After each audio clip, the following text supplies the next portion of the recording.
I'm gonna buy it regardless, but these features will make me want to buy it more. Probably you too.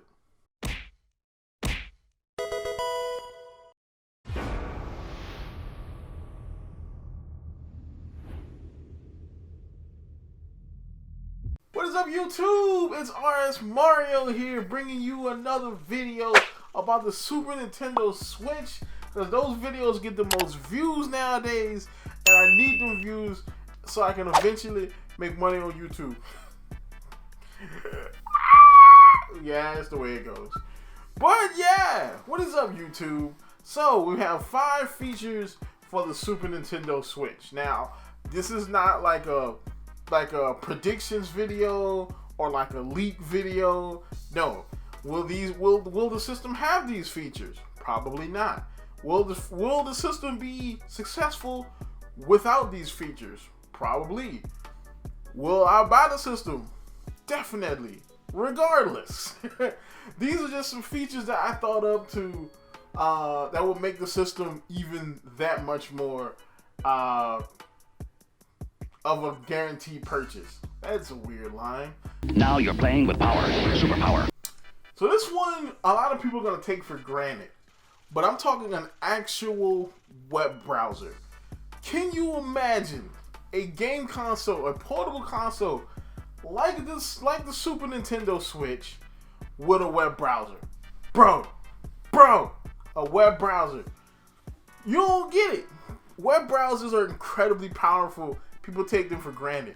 What do? You can get to any cloud gaming service on a web browser. You can use Stadia. You can use that Amazon cloud service that nobody seems to talk about. You can use all that kind of stuff with a web browser. You know, oh, you mad because you can't get your specific streaming service on your Switch because Nintendo doesn't want to pay the licensing fees? Guess what? Web browser. If the Switch had Chrome or Bing or something crazy like that, you could just go to the streaming service on your web browser. Boom, done. If the Super Nintendo Switch had a legit web browser, it will solve so many problems. Now you're playing with power, superpower. All right, haptic feedback. So this one is an interesting one because while most of the features on these lists are more personal for me, this one I think a lot of people will want, but not necessarily me. Because I think the closer we get to haptic feedback when it comes to controllers, the more issues we have. Like, we didn't have drift be a big problem until the HD Rumble on the Switch and whatever the PS5 controller is doing, because you know, I can't seem to get one because all the PlayStations are rotting in some warehouse somewhere waiting to get hawked on eBay. But yeah, haptic feedback in the Joy-Cons would be really interesting. Now you're playing with power, superpower. One of the coolest features on the PS5 for me is the removable plates, right? Alright, so being able to take those plates off and put new plates on is actually pretty interesting, because think about this, right? Say you don't have the money to buy like a brand new like special edition system, you can get special edition plates. Or if say your game is not important to warrant a special edition, like say you're a game company and your game is not important enough to warrant a special edition, you know, system, or you don't have the money for that, you know, and the budget for the game, or you just want a reason to sell a $80 special edition package, throw some plates in there. It's sick. Not to mention, it gives people options to do all kind of crazy stuff, like, you know, people making like all kind of crazy custom plates and being able to stick them on there. I think it was a really good feature. And imagine something like that with the Switch. Like, they can have removable docks. They can have it so you can remove the back piece right here. They can take this off, put one of a different color on there, or put like a Zelda one or a Pokemon. And you know Nintendo will sell special editions with every big game. There's gonna be a Zelda one, a Pokemon one, Animal Crossing. There's gonna be a Fire Emblem one. There's gonna be a Monster Hunter one. and you can just swap them suckers, and it'll be perfect. You know, just have the shell to be, detachable. Like, that'll be perfect. And don't even get me started on Joy-Cons. Like, even though this probably will never happen because Nintendo actually probably makes a killing selling collectible Joy-Cons. And I know people who have multiple sets of Joy-Cons, like 2 and 3 sets of Joy-Cons, which I think is insane. Because I'm like, those things are like, what, $70, $80 a piece?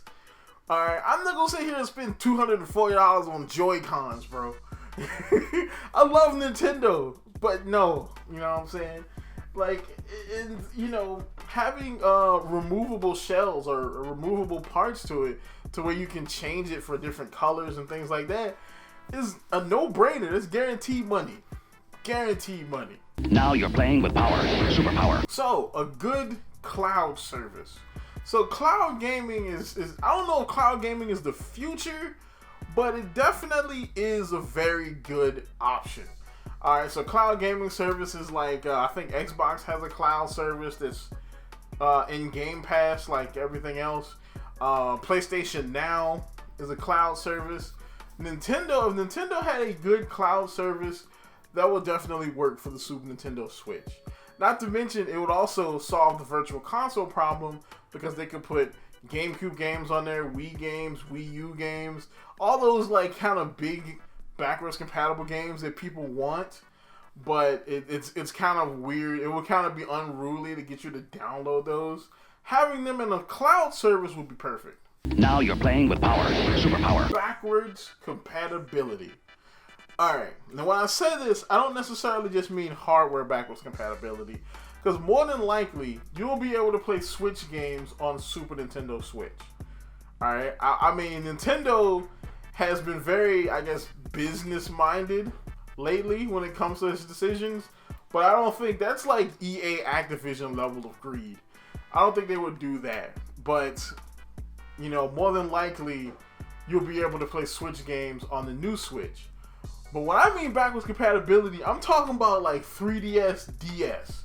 Alright, 3DS and regular DS backwards compatibility would be amazing. Alright, and I mean like you download the game like a virtual console for those systems. Would be amazing. Alright, because imagine this. Imagine a console where you can play all of the Wind Waker Zelda games on the same console. That's Wind Waker. I already made a video about that. There is rumor that game is going to be released later this year on the Switch. Phantom Hourglass and Spirit Tracks all on one console. That's a selling point for me right there, okay? Or you can play, all the 3DS Pokemon games or the DS Pokemon games. You can play Platinum, Heart Gold, Soul Silver, Black and White 2 on the same system with Sword and Shield. Or you want me to get even more excited about this? I can play Fire Emblem Awakening and Three Houses on the same system. Bro,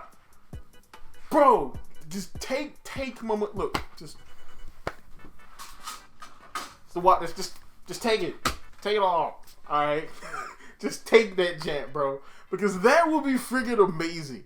All right, I'm just saying, and yes, I would have to buy those games again because there's no way we'll have hardware backwards compatibility.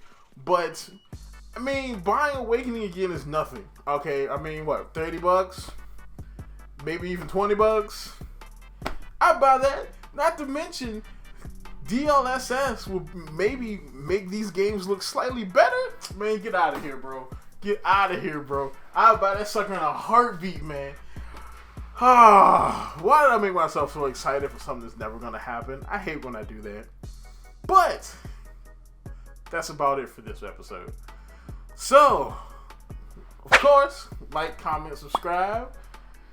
Check out I almost forgot to promote my other channel, The Loot Box Hero. You can check that one out as well. I just did a review for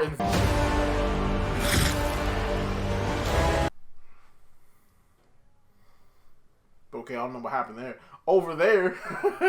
But yeah, keep it real.